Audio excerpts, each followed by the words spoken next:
You're exhausted, you have a new baby, and you're anxious to sleep through the night. My name is Beverly Bitterman, ARNP, Health and Wellness Consultant, and I'm here to talk to you a little bit about babies and sleep. The first thing that you ought to know is that babies sleep a lot, and you probably do know that already. You just wish that they would sleep all night long. The thing about babies' nervous systems is that they tend to wake up every 2 or 3 or 4 hours. Often they wake up to be fed. A baby needs to get to be a certain age and a certain body weight in order for them to be able to not need nutrition during the night. So sometimes that magic weight might be somewhere around 12 pounds, for example, and by the time your child is about 3 to 6 months old, they ought to be sleeping 5 to 9 hours a night. In the meantime, you can take some steps to set it up so that your baby is likely to sleep for longer periods of time. So here's some things to do. One is during the daytime. Make sure that when the baby's awake that you provide some stimulation for them, that you talk to them a little bit, that you kind of keep them a little more awake rather than just letting them sleep as much as they like.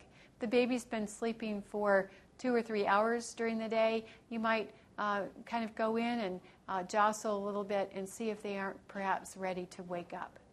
The second thing to pay attention to is the nighttime routine. You want to signal to your baby that it's time to go to bed.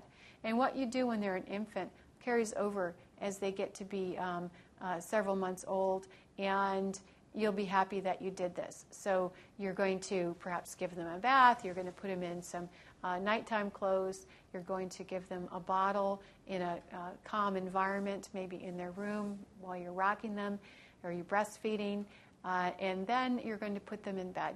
And it's best to put your baby to bed while they're still a little bit awake. You want your baby to get used to putting themselves to sleep. And once they're in their crib, then you say goodnight and you leave the room. If they cry a little bit, don't rush right back. You're reinforcing that behavior. If they're crying a lot, you're going to have to go back in and console them, pat them on the back, talk to them, maybe start the mobile back up, something like that, and then quietly leave. Stay calm. So what we are wanting to do is to establish a good nighttime routine and also keep them awake a little bit more in the daytime. And those are 2 strategies that you can try. Also check with your pediatrician. They have a wealth of information at your next Well Child checkup. Again, my name is Beverly Bitterman, ARNP, Health and Wellness Consultant, and good luck getting a good night's sleep.